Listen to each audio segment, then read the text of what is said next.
You're listening to the Vint podcast, where we bring you interviews and stories from around the world of wine and spirits. From winemakers and critics to sommeliers and master distillers, we'll explore the people and businesses who are instrumental in shaping the future of today's food and drinks culture. Enjoy the show.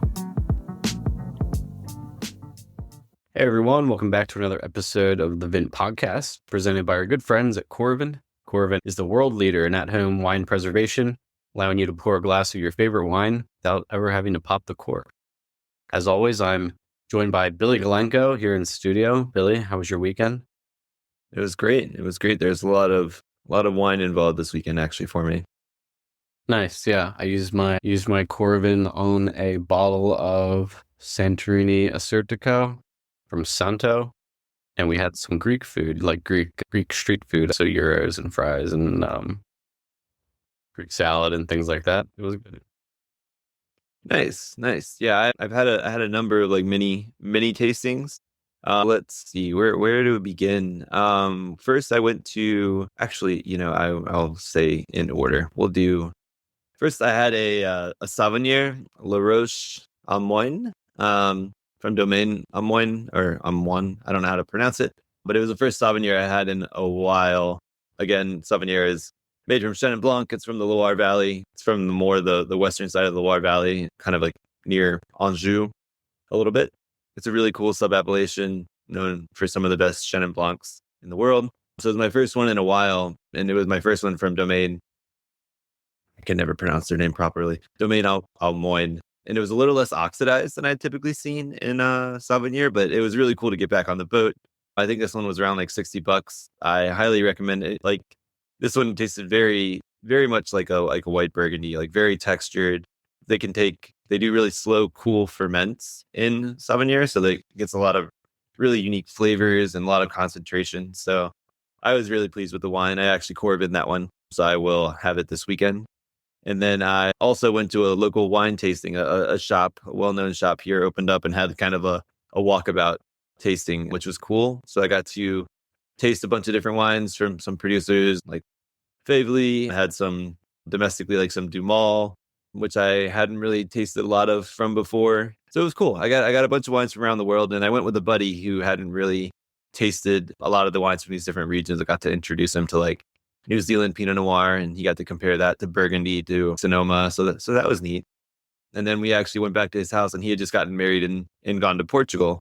So somebody got him a 1990, what is it? It was in a Malvasia Madeira. So we got to taste that, which was cool, from his birth year. And then we also had a 40-year-old Tawny Port as well. So we really ran the gamut this weekend, but it was good taste and everything. Nice. Yeah, it's cool. I had that bottle of Musar, the Musar Rosé from last week that I had Coravin last weekend with friends, and I had about a third of the bottle left. So I just pulled the cork, poured that, Coravin a new one, was able to use. Yeah, taste through a couple different things. We actually have the ability to gift one of our listeners a Coravin. So we had mentioned a couple episodes back that we're going to do a giveaway soon, and this is your opportunity to have us send you one of these Coravin products so you can have your own at the house, and you can preserve wines from your cellar, drink them whenever you want. The way that we'll do the giveaway is have folks email. You can email me. It's Brady, Brady, at Vint. That's vint.co. Brady at vint.co.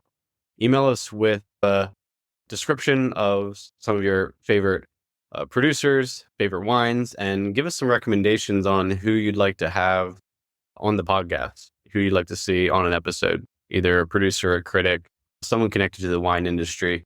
It doesn't have to be one of your favorite producers, but someone that you are interested in seeing on the Vint podcast, and we'll pick someone out and send you a Coravin. Yeah, and it'll be Coravin, a timeless Coravin, so it'll be one for the still wines, and it'll be one of their latest models. It'll be shipped directly from them, so that'll be really exciting. Yeah, the buddy I actually went tasting with was just telling me for the wedding, he got a Coravin on his registry. And he was like, it's so great because my wife she always wants to have a glass of wine during the week, but I don't really drink during the week. And now she can have a glass, and it's great. And I was like, wow, you're literally like doing a commercial here. So I'm trying to get him I'm trying to get him to use the Vint 15 code for his sparkling Coravin, because it turns out his wife also loves sparkling wine. Yeah. Nice. Yeah, it's a great registry gift. And yeah, email us, let us know who you'd like to see on the podcast, and we'll pick someone and send one out. But Billy, do you want to talk a little bit about Amanda Barnes, our guest today? Yeah, we had a really exciting guest, Amanda Barnes. She's almost completed her Master of Wine program, but I had first come across her via her book, A Guide to South American Wines. And it was a really beautiful book. I've seen the physical copy, but I have the Kindle, or not the Kindle, but the iPad version. So I have it on my iPad, so it's still high retina and or high resolution. And it's really they're beautiful photos. It's a really colorful book, but what it is, it's a great intro to South American wines. And you may think, when you think South America, of course, there's Argentina and Chile, but she also talks about wines from like Peru and Bolivia and Brazil. It gives you not only what's grown there, producers to look for, but also a bit of the history and how the wine industry has evolved over the centuries, because it really has existed there since the Europeans landed and started colonizing it back in the day. It's been an interesting route, and she provided so much detail and nuance in our interview. It was a great conversation. I felt that her depth of knowledge on just both like the history and the producers and what they're doing with terroir, as well as just like the geography of the place and the difference between sort of like the subclimates and especially when she's talking about Chile and how the regions move east to west across the mountain range. Just thought, yeah, fascinating way to explore and get a primer on South America, specifically Chile, Argentina. And then we talked a little bit about Brazil as well, and got some new information about sparkling wine from Brazil. So that was interesting to hear about. But yeah, I think some of the best value wines today, and we talked about that a little bit on the episode as well. Just so many emerging producers that are getting great scores out in the marketing, starting to really get recognition for a history of winemaking that dates back further than many of the more prominent regions in the world. So, yeah. And I wanted to plug, so her book is called The South America Wine Guide. Wanted to make sure I got the exact title. You guys can find it on Amazon or directly her publisher, Academy du Vin. But yeah, to Brady's point, she really did provide a lot of details specifically on Chile, deeper than most people really get. And then, yeah, a bunch of these other regions. So I think you guys, if you're looking for some hot tips on where to get some unique wines and have some cool stories to tell your friends, definitely recommend looking in South America. All right. Before we get to the interview, here's a note from Coravin. And like we talked about earlier in the episode, the Coravin system is probably the single best way to explore wines from all over the world without wasting a drop and without popping the cork. You can visit www.coravin.com and use code VINT15, 15% off your purchase of one of their awesome devices. If you're a member of the trade, you can visit www.trade.coravin.com for exclusive discounts on their whole range of products and accessories for home and work. Now here's Amanda Barnes.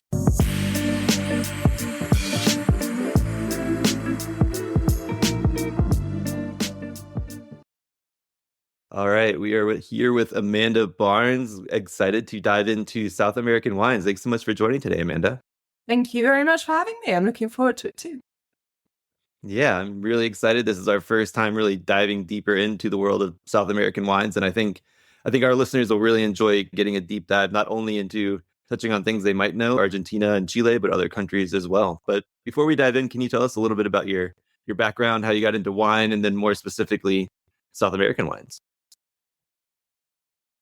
Yeah, absolutely. So I'm a journalist by trade, and my history really was working in newspapers. From the age of 15, I started writing for the local rags in England, and then studied literature at university and did my master's in journalism.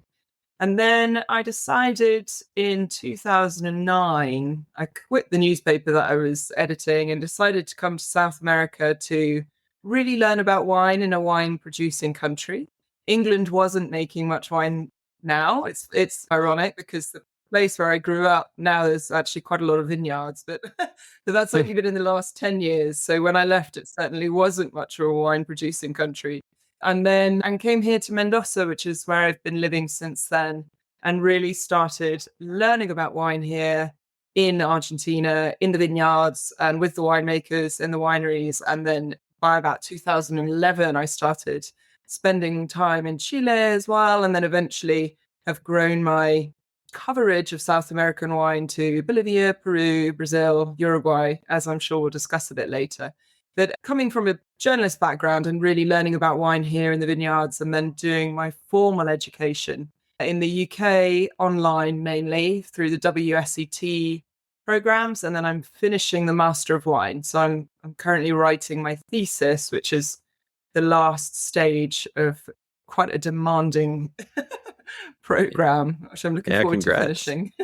Thank you. Or I guess two things. We buried the lead. We will have mentioned in the intro here, but also you have a great book on South American wines as well. Is your MW thesis, and for everybody, we've talked about this a bit because I'm applying to the MW program now, but there's 3 parts to the MW program. There's like a theory exam that you have to sit through. It's long and rigorous, and there's a practical exam. And this is very distilled. There's more complexities to each of these, but at the very end, there's a research paper. And are you doing your research thesis and paper on something related to your book, or is it slightly different, or what are you doing it on? Yeah, well, of course, it's related to South America. Technically, I'm not sure that I'm supposed to say what it is, but just don't tell anyone if if you're listening. But I'm doing a research paper on the old wines of the varieties the native varieties we find here in South America. So focusing in on Chile and Argentina.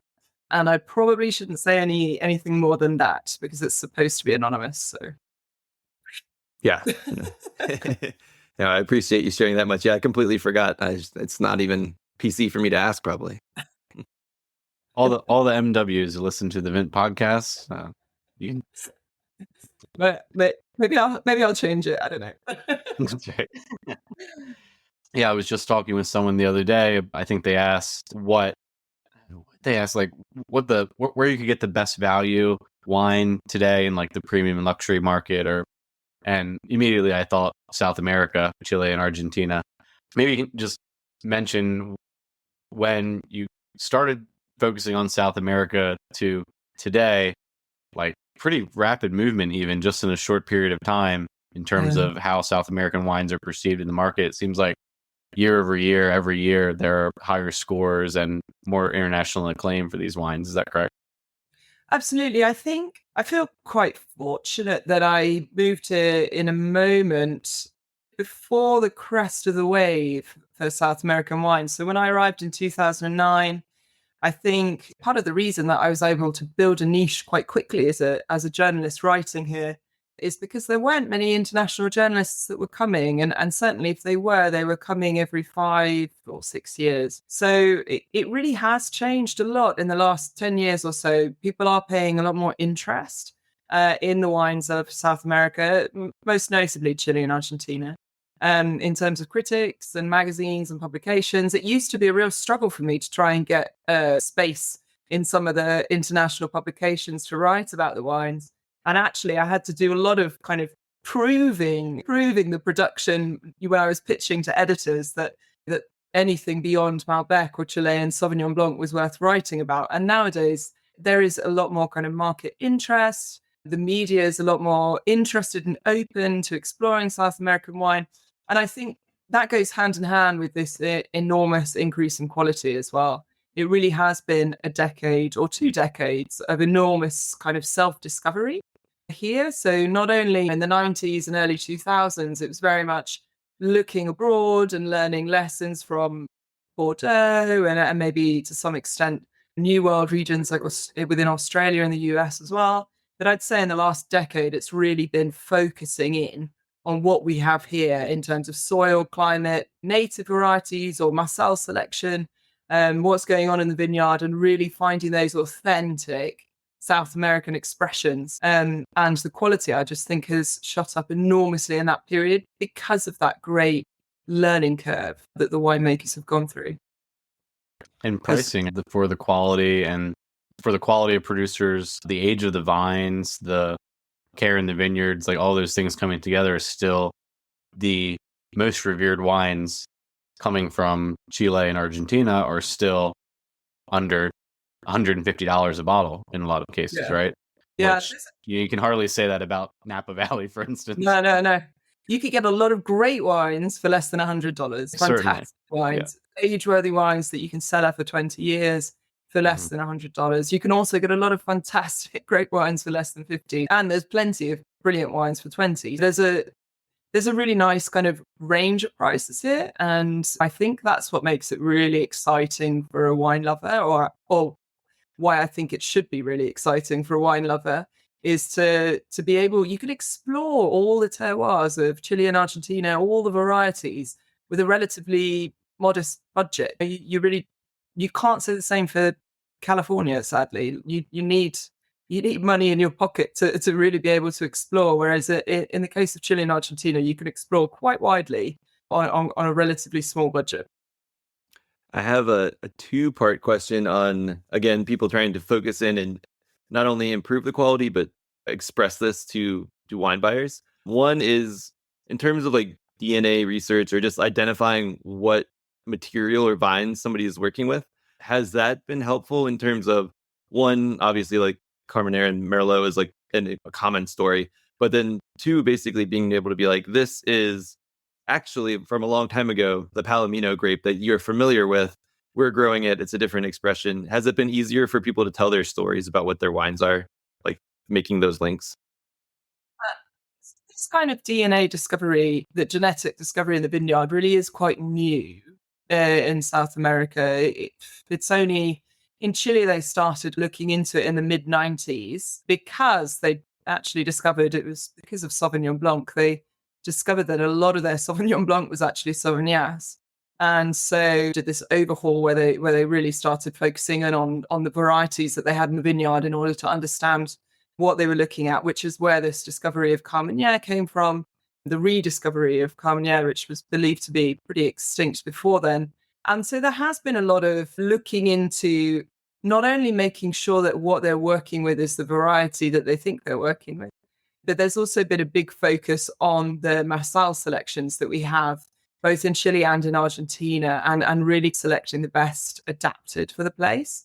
And I would say that has been a key part to the quality drive of certain varieties like Pinot Noir and even Chardonnay to some extent in terms of new clones. But then also it's been really important in terms of looking to the quality of our old vines. And we have some really old vines of Malbec, Cabernet Sauvignon, and all these lovely native Criollo varieties as well. It's definitely been an important step in understanding the vineyards, but it doesn't mean that people are changing the vineyards necessarily. It's just better understanding what they have rather than replanting, unless it's a new vineyard and a new site.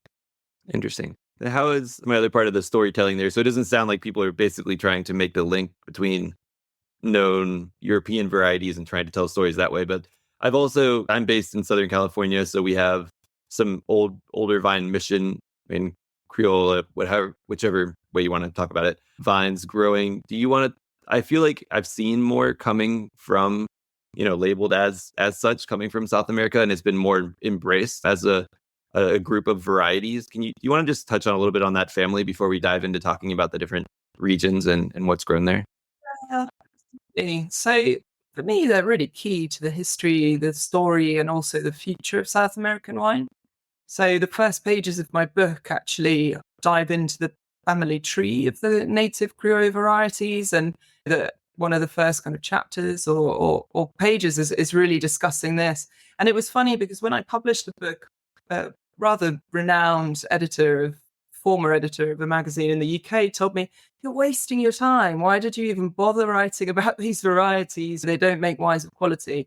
And I vehemently really disagree with this. I really think these varieties represent something quite unique about the Americas and specifically South America. So when Columbus came over on his second voyage, I believe, in the late 1400s, they brought with them grapevines, they brought olive tree cuttings and also wheat in order to start planting cultivars that they liked from home and start producing wine and olive oil and bread. And those original cuttings were Listan Prieto, which we know as Mission in the US, País in Chile, Criolla Chica in Argentina. It has hundreds of different names. and also Moscatel de Alejandría or Muscat of Alexandria. And so these two varieties were planted in the Americas, so both North, Central, and South. And actually in South America, what happened is we have this huge native family that was born between crossings of these original varieties. So Torrontés is one of our most famous examples of a native variety born in Argentina. Torrontés is actually 3 varieties, but we don't need to go into too much detail there, but born in the Americas, born in Argentina, and pretty much only exists. I don't think anyone's really planting Torrontés or many of these native varieties elsewhere. So I do think they offer a really interesting, unique expression, which you get Cabernet Sauvignon everywhere in the world. You really don't get Torrontés many other places than Argentina. I do think it gives a kind of unique vision to the wines of South America. And they're going through a moment of transformation. It's interesting to look at winemakers trying to figure out what qualities they can get from these great varieties before we lose them, because a lot of them are really old wines as well. So we have some País vines that are over 200 years old. And those old vines, really can contribute excellent quality through their age and wisdom, if you like. So I think it's a really exciting trend isn't the right word because it's very long term, but I think it's a really interesting kind of category to look into. And hopefully one that will start getting into the export market a bit more. It's still quite hard to get hold of some of these wines. The US is actually one of the better markets for buying País and some of the Criollo wines. It'd be nice to see them get a bit further afield. It'd be fun to see some Bolivian and Peruvian Criollo wines as well getting beyond the borders, but hopefully one day soon. Yeah, I'm also interested to hear, I'm sure you've traveled pretty extensively in the wine world through your MW studies and obviously outside of South America and across Europe. What are some of the key distinguishers between what you experience when you're wandering vineyards and talking with producers in, say, Chile and Argentina versus when you're back in France or Spain or Italy or even maybe the US? Is there a particular sort of culture and identity around the place? I'm sure there is. And can you define that? Well, that's a big, juicy question. I feel like each time I'm in different, it's a big one. I feel like each time I'm in different regions around the world, there's like a hot topic that's, the one that they're all talking about. Like whenever like in the US, everyone always seems to talk about clones.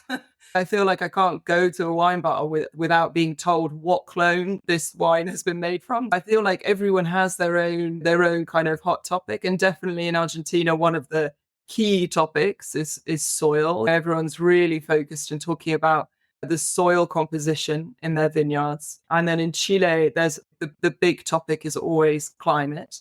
And so I think often the kind of more differentiating factors are the ones that people really hold on to for their conversation. And in Chile, we have such different climates. It is so diverse in terms of climatic influences that I think that really is quite a defining factor for the differences that you find in the wines. Whereas in Argentina, the majority of production is here in Mendoza. And so you don't have such kind of extreme differences in climates. And actually it is largely soil, which makes quite big differences to the wines. So I feel like those hot topics are always related, obviously, to the region and then also to international trends. But it's tough to say what the experience is in general because we've got so many different regions and there's such different experiences. So you walk into a vineyard in southern Chile in Etata and you're in teeny tiny holdings of a hectare or less, and you're talking with farmers, not even farmers really, countryside people who live in the home. They probably have another job and they also look after these vines, which has been in their family for 6 generations. And that's a very different experience to going to San Antonio, the coastal region of Chile, which is relatively new. They're all very large vineyards. And you'll be walking around with the agronomist and talking about how they brought water to the region in order to plant vines. So each region has a very different experience when you walk into a vineyard. So yeah, tough one to generalize. I apologize. I know there have been several producers from Europe who've come down, brought their expertise and their teams and established vineyards in maybe even cultivating some varieties from back in Europe and cultivating native varieties. I think of Cheval Blanc. And so when you think about producers who have done that and come down and see an opportunity in South America, has that been a benefit to the region, a detractor, or what's your consideration of that? Oh, definitely. We live in hopefully a connected world in which I like to believe that everyone welcomes people from other parts of the world Mm. to come and live in their community and contribute.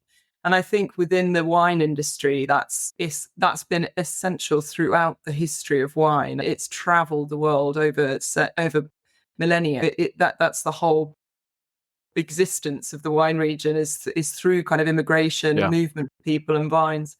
And I think that still continues to an important extent today. All that investment from abroad into Chile and Argentina and other countries here is fundamental, not only in terms of money, like investment brings money and brings livelihood and creates jobs, but also it's a sharing of knowledge and information. And I think a lot of the industries here really glean from that experience that these wineries or winemakers or business owners have had elsewhere. But I think they also really enjoy a lot of the freedoms and the lifestyle that you get here. And so I think they also take a lot away from the experience of being being in Argentina or Chile and growing here. And I hope that continues. I hope that we see lots of exchanges, cultural exchanges, and investments in different areas. No one has the perfect answer, and I don't think any winemaker is necessarily better than another because of where they trained or studied. And I don't think we have that bigotry so much. So here it's an equal playing field. Everyone is welcome and it's all about contributing and sharing. And I think most of the decent wineries have that ethos. And if they don't last too long. Awesome. Do you want to now, I guess we can pivot a little bit into talking about the wine producing countries. I know we've touched on Argentina and Chile, but maybe a couple of things that are either newer trends or like you're saying, like I know Laura Catena is really pushing to try to develop some quote unquote like Grand Crus or really classify certain terroir. But you want to talk about maybe the countries and then something that's new or happening in each one right now that we should be on the lookout for? Yeah, absolutely. Well, I mean, we can start with Argentina as you mentioned it, and I think that's a really good reference point. I think what's happening in Argentina today is very much looking at the regional differences. Because Malbec is so widely planted throughout the country, it really is the vehicle for expressing all of the wine regions of Argentina. So I think in recent years, what we're really getting to grips with is that different separations of appellations and also even smaller, looking at the crus, if you like, or the special class and really trying to understand why that Malbec from Guaitallari Monasterio tastes differently to the Malbec from Guaitallari Alba or from different regions from Altamira. I think that really is part of the key focus in Argentina. And then we're also seeing this great explosion of wine regions for the first time in a long time, actually, in Argentina, which has remained quite concentrated along the Andean corridor. We're really starting to see some interesting small scale but impactful plantings in the deep south, in Chubut, in Patagonia, and then also towards the coast in Buenos Aires and in the hilly region of Cordoba inland, and also more development in the very north of Argentina. So that's quite exciting. And with that brings different expressions and different grape varieties as well. In Chile had this enormous kind of growth curve in the 90s and 2000s in terms of looking for new wine regions and really moving beyond what was the historic plantings, either in the Andes or in that kind of central valley floor, if you like. So we've got all the coastal regions are relatively new in their development. And then we also have this expansion further south, and we have some quite extreme plantings in the north of Chile as well. So that's been going on for a few decades. But I think what's exciting about Chile today is you've got such a wealth of different varieties. And actually, I think it's been a challenge really to have enormous advances in quality, like we've seen with Malbec, where you've got hundreds of winemakers focusing on one variety. In Chile, you might only have 20 winemakers who are serious about Syrah, for example. So it's been a bit slower to get the ball rolling, but now I think we're really starting to see. I was just doing a big Cabernet Sauvignon tasting for Decanter and Carmenere as well. We're really starting to see some excellence in the varietal expression and understanding the regions. And I think that's in the last couple of years, probably since about 2018, that we're really starting to see that upshoot in quality and varietal expressions for specific places. Uruguay is such a beautiful, wonderful country that I absolutely love visiting and spending time in. It's relatively small in terms of wine production on the world scale, but it has a really rich wine culture, and they've been producing wine for multiple generations. And they're very personalized wines. So almost every winery in Uruguay is family owned and typically quite small scale. And so there's a lot of more artisanal approaches to winemaking, and every family has their own kind of flavor and their own preferences. So even though everyone's got a tanat, they all taste totally different to each other. And I think it's that personality of Uruguay's wine families that really shines through. And the big kind of exciting growth category is in Albarino at the moment. You have this coastal Atlantic climate, which with often quite granitic soils as well. So that really works well for Albarino. That's definitely something to look for. Brazil is an absolute beast. It's enormous. It's really hard to get to grips with Brazil because it's a bit cowboy country in the sense that there isn't too much regulation or control over the wine industry. It's a tough one to get your head around, but I find that every time I'm in Brazil's wine regions, there's so much to learn and see and taste, and it's growing really quite rapidly in terms of knowledge and technology. You do need a fair amount of technology in Brazil because you have quite a challenging climate in the majority of places. It really is only in recent years that I think we've seen that shift in quality as viticulturalists have really started to develop techniques in how to manage the more humid climate and get that kind of quality through in the grape harvest. I'm very excited about what's happening in the altitude regions of Brazil. Serra da Mantiqueira, you've got some really interesting kind of cooler climate Syrah feel because they're harvesting in winter. You have some lovely regions in Rio Grande do Sul as well, which can be quite exciting in terms of finding the higher plots for Sauvignon Blanc and whites. And then a lot of good quality sparkling wine coming from Brazil as well.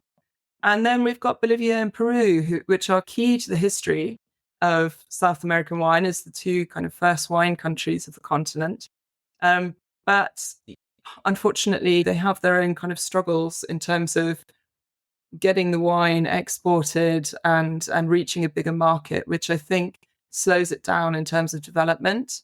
But that being said, their isolation from the market means that you have really unique styles and a lot of these old native grape varieties, which can produce very authentic diamond in the rough kind of wines. Bolivia, I love Bolivia. It's difficult to visit because everything's so high altitude that you can feel quite like a landlubber like me can feel quite heady and sick with the altitude. But when you do visit it is incredible. And they've got some beautiful old vines that grow around trees in the Sinti Valley and produce really interesting expressions of these Criollo varieties. And then you have the extreme kind of full-bodied richness that you get in Tarija because you have the sunshine, you have the cold nights, you have everything. It's pure kind of high-altitude wines. And then in Peru, we have this more coastal climate typically. Most of the wine regions are along the coast.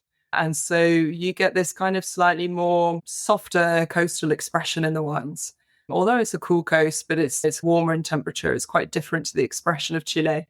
And again, I'm more excited about the native varieties there and the artisanal smaller wines. But I think those are two countries that we're going to start to see as the gastronomy scene really picks up pace, especially in Peru. I think we're really starting to see that translate into the wines. When you have high gastronomy you really do need the wines it's been pulling up the wines because people want good wines to pair with their excellent cuisine. So it's been very interesting to see how the food culture has started influencing the wine culture in Peru. Wow, you basically just obviously walked us through an entire continent, and when you talk about being a expert or focused in South American wines, that's very different than saying, "Oh, I'm focused on Burgundy." So, when you do your exploration, I know you come at your research and I'm sure your travel as a journalist and with journalist eyes, right? Where do you begin if you're someone looking to understand and appreciate South American wines? What does that even mean? You just named a bunch of countries that produce all kinds of different styles and have their own native varieties and such. Yeah, where does someone begin if they're trying to dig deeper? Difficult question. I think partly the answer for me is the way that I structured my book was that journey in South American wine. So I started with Peru and Bolivia because historically I think they're so important in understanding the history of South American wine and how the wine regions developed. And then you have and that unfortunately you're not really going to get the chance to taste too much from there. But I do believe it informs you a little bit on how the continent developed and why it developed its wine culture. And then you've got Chile and Argentina, in which you should just, for Argentina, start in Mendoza and move your way out. I really think, and just start with Malbec. Let's just taste Malbec and taste from Mendoza, taste from the north, from the Calchaquí valleys, and taste one from the south, from Rio Negro, and look at those differences in the glass. And you'll be able to feel the differences in geography through those tastes that you encounter in the glass. And then you can build up that knowledge and expand a bit further and start tasting within Mendoza the different regions and understanding the difference between the brightness and florality of the Uco Valley compared to the structure and the depth that you get in Luján and the richness and the ripeness you get in Maipo. So you really can explore Argentina quite succinctly through one variety, and it gives you an idea of those geographical differences. And then you can build up with different varieties too. Chile is difficult because there is such diversity in Chile, and I think that's one of the reasons it struggles a bit more in its communication, because it's like talking about Australia. Like you have to look at a lot of geographies and a lot of different varieties, and so take your time, enjoy the ride, and understand that there are 3 main climatic regions in Chile. And it's not north to south, it's east to west. So understanding that the Pacific coast, the cold Pacific coast, gives you these cool climate coastal wines all across the country. So from Limeri in the north down to even the coastal regions of the Tata, if you like. But we can stick with the more classic coastal region down to kind of Casablanca. You get this cool influence. So there you get your varieties that really suit that. Sauvignon Blanc, Pinot Noir, Chardonnay, some cool coastal Syrah as well. And then you've got your central areas, which are more the kind of valley floor expressions, that warm, very dry summers, balmy, brilliant for taking holidays. On the contrary, if you go to the coast in summertime, you're going to be freezing. You're going to struggle to get in and out of that water. It's that cold. In the central valleys, you'll be sat by the pool quite happily all summertime. And that's where you get your richer, riper expressions of Carmenere. You get lots of more Shiraz style Syrah, if you like, and some of those more kind of juicy red wines. And then you've got your Andes. And again, that's where we start getting that cool mountain influence. So more structure to the red wines. The Cabernet Sauvignon is much more linear and focused with higher acidity, but also you can get some interesting mountain white wines. There's some lovely Riesling coming from the mountains. So understanding those 3 climates is, I think, the first kind of building block for Chilean wine. And then beyond that, you can start exploring the regions, the varieties that are emblematic of each region and area, and look more to the north and south. And then Uruguay and Brazil, they have some kind of shared parts in their history. But I think with Uruguay, you really want to understand that it's a coastal climate mainly, and that it's Atlantic, so much milder than Chile, much more tempered. The temperatures are, the range is a lot less. The wines are a lot more kind of nuanced in their aromas, not quite as New World, not as bright or pungent as you'll find in Chile or Argentina. They're much more kind of subtle wines. We often call it a piece of the old world in the new world because it is that much more kind of nuanced and savory. So just understanding that and tasting your way through the Cabernet Franc, the Tannat, the Albarino, as I said, that's a charming way to start to understand Uruguay. And then Brazil, just enjoy a nice glass of bubbles and go on holiday to Brazil, because you've got a massive country which is going to be impossible to explore from afar, but is an interesting country to explore. But I'd recommend just going on holiday to Brazil and starting to explore the wines in person, in situ. Yeah, I think the part about, and going back maybe a little bit, can we talk a little bit geographically where some of these places are? Because I think some of our listeners might not, like I didn't, for some reason, like I used to study geography, and for some reason I always misplaced Uruguay. But also just thinking about, too, for Chile, when you talk about east to west, the country is so skinny as well. Like those regions, you can drive just like a short distance and you're in a completely different kind of climate. Can we just talk about a little bit of that, and then maybe even the high desert in Chile as well as Patagonia? Yeah, absolutely. So Chile is a long, skinny country with those two. I mean, it's got 4 frontiers: north, south, east, west.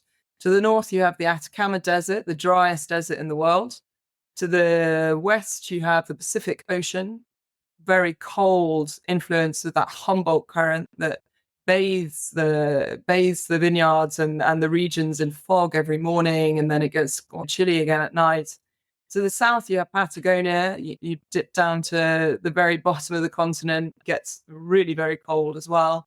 And then to the east, you have one of the highest mountain chains in the world, the Andes Mountains.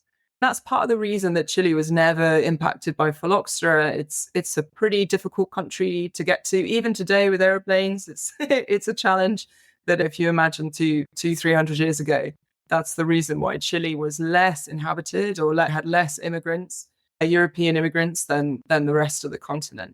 So understanding those frontiers really sets you up for understanding the geography of Chile. I can't remember the second part of your question.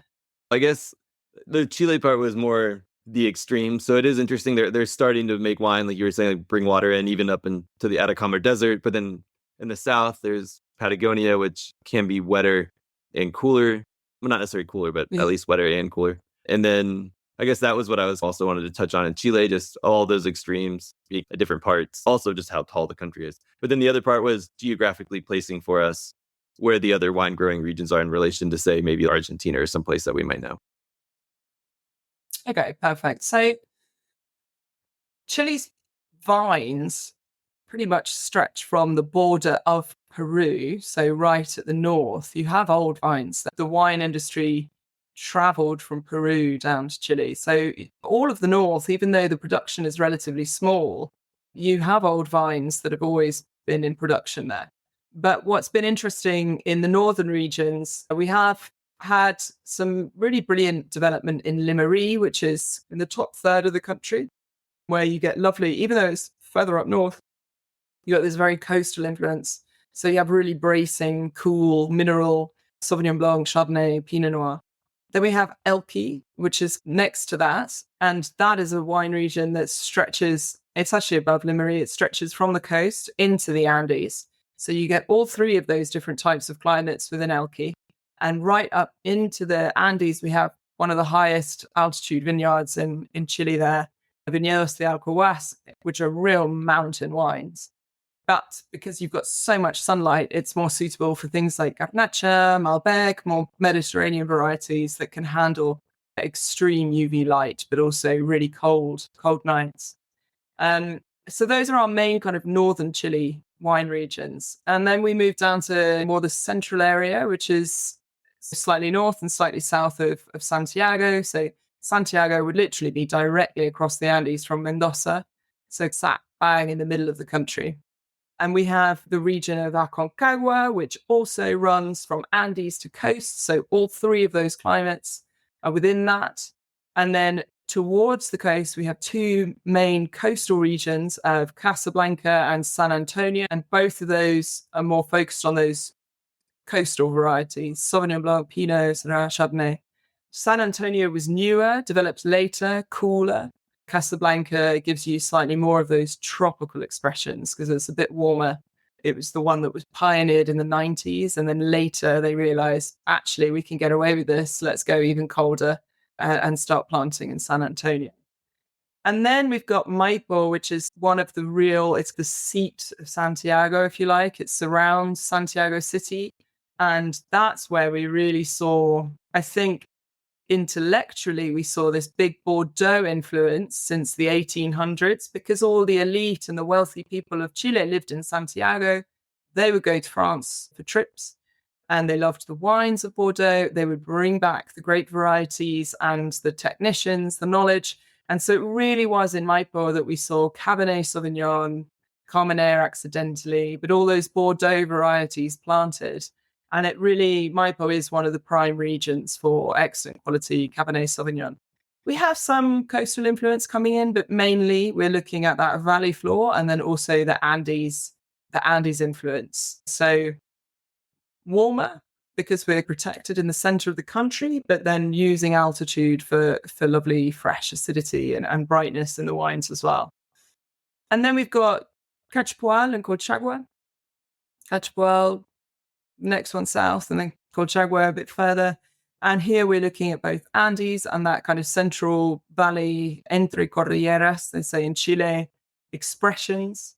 This is the real fruit basket of Chile. So you get a lot of production of your fruits, your vegetables, your grains. They grow everything there. Anything will grow in those regions. It's just a real kind of oasis and Garden of Eden for crops. And so that's where we get those really bright, juicy, sometimes can be quite kind of jammy styles of wine, but lots of high quality projects and wineries as well. Palta is one of the most famous subregions within Colchagua, where you have Montes and Lapostos and quite renowned producers there. And we have some slightly coastal areas as well, but I won't go into that because it's probably a bit confusing. And then you start to move down to what we call the Secano Interior. So we have the dry farmed areas. So Curicó, and then we really get into the heartland of Maule, Tata, Biobío. We get different climate influences. So Maule is quite warm relatively. Once we get down to Biobío, the further south, it's much cooler. So there are different kind of climate influences there, but that's where we're really looking at these old vines. These are regions that developed 1700s, the 1800s, and the 1900s, and have been gradually in decline since. But there's a really exciting revival happening with these old vines and winemakers going there and looking at these beautiful kind of old vines of Cinsault and Carignan and Semi that make concentrated, powerful wines that are earthy and quite interesting in their expression. So a lot of kind of old vine character down there. And then we get to the very, very far south, where we start to see the much cooler climate expressions, new vines, new regions, every time someone's planting even further south than before. And that's where you start to get to the extreme, more kind of Patagonian, or in Chile, they say Austral. They prefer to talk about Austral Chile than Patagonia. And that's where you start to get some really racy Sauvignon Blancs, Rieslings, Pinot Noir, Chardonnay, like cool climate expressions down to the south. That's great. Yeah, the level of, especially with a country like that, long or tall, however you measure a country in distance. It's tall too, the mountains. Right. The number of, like you said, microclimates, and it's incredible to hear about regions who have histories that date back so far that they could have vines that I'm sure in some places are a couple 100 years old. Do you see that, like a 200-year-old vine, or is that, I think Chile is one of the most undersold countries in the wine industry, because Australia, South Africa have been fantastic in communicating their old vines. Chile has double, triple what they both have. Sure. in terms of really old vines. And South Africa starts counting old vines from 35 years plus, as does France. When we're talking about old vines in Chile, we're talking at least 60 years old. No one would talk about a vine less than 60 being old. And actually, we do get up to hundreds of years old. And beautiful Cabernet Sauvignon planted in the early 19th. There are some incredible old vines in Chile, in Argentina as well, but more so in Chile. And I do think there's a huge wealth of that. Chile is really ripe for more exploration in terms of premium wines of what's already planted, but really putting that out there. I think it is an incredible country. It's a beautiful country to visit, amazing landscapes and brilliant potential for winemaking and great wines. But difficult to communicate because it is so diverse and long, and and it's not quite as easy to pigeonhole. I know we're starting to run up on time here, but I wanted to hear a couple notes from you about the sparkling wine in Brazil. It's just not at all on my radar. Maybe it's on Billy's, but for me, one of the first times having that called out. Can you just talk about maybe some of the tradition? What's the style like? What kind of style are they producing there predominantly? And yeah, so it's the interesting kind of story of Brazil, where the main wine region is Rio Grande do Sul in the south, touching Uruguay. It was the Italian immigrants in the 1800s that came there and started planting. And actually, so one of the first kind of historic styles of sparkling wine in Brazil was the equivalent of Asti, and also like their own styles of Prosecco. So they did plant the Glera grape, which they call Prosecco grape. And they also make these kind of semi-sweet Asti style sparkling wines as well. Brazilians have sweet tooth. Like Brazilians love their chocolates, their sweet foods. They love their sweet wines as well. So that was the first kind of sparkling wine traditions of Brazil. And then we've seen since the kind of 2000s, really, this more qualitative movement towards traditional method sparkling wine. And part of the reason is that we've got quite a rainy climate in the summer. So if you're picking early for sparkling, you're way more likely to have high quality wine than hanging out and waiting for that Chardonnay to potentially ripen for still wine, or the same for Pinot Noir. So I think it was based out of necessity originally, but actually we found there's a really nice quality for sparkling wine is there. You get this quite balanced acidity. So unlike champagne or English sparkling wine, where you've got rocketing acidity and you need a bit of sweetness to balance it out, Brazil is far more like the producing regions of Cava, where you can have Brut Nature, you can have styles where you don't add any sugar and it's still really nice and approachable. And actually, my favorite sparkling wines of Brazil are that Brut Nature dry style, because the acidity is there, it's fresh, it's vibrant, but it isn't piercing. And so you can have these lovely, more evolved, nutty aromas of the traditional methods, secondary ferment in bottle, without needing to worry about acidity, which is a case for the cooler regions. And so that's really what's developed in the recent years, are these higher quality traditional methods. You get plenty of kind of cheaper Charmat as well, but that's not the stuff that gets exported. That's, what people drink for cocktails and for parties. And there's a very wonderful social life in Brazil. Everyone has a very kind of convivial culture. And so the sparkling wine really quite suits Brazil in terms of production and consumption. But in terms of the qualitative, the really high quality stuff, it's that traditional method. And one of the subregions best known is Pinto Bandeira. So if that's where you get some of the kind of top bubblies. Awesome. I think that's a great spot to wrap up this episode. Do you want to share a little bit more with our listeners here what your book is called and where they can find it before we sign off? Oh yeah, so it's the South America Wine Guide. So hopefully an easy, does what it says on the tin title. You can find it online. My distributor is Académie de Vin. It should be on Amazon. You can also get all the ebooks and things on my website, which is southamericawineguide.com. And yeah, hopefully it'll be a good kind of springboard for you to dive into the wonderful world of South American wine. Perfect. Thanks so much for joining us today. We really, really enjoyed this conversation and have a lot to wrap our heads around. Cheers.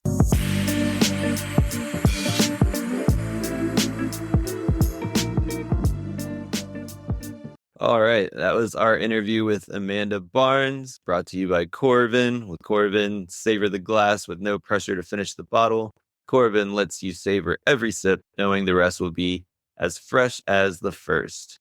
And I hope everybody enjoyed that interview with Amanda. I learned more details about South American wines, even though I studied especially Chile and Argentina very deeply in the WSET diploma program. So definitely go check out her book. It's beautiful. And that is our episode for this week. And we'll be back with another episode next week. Cheers.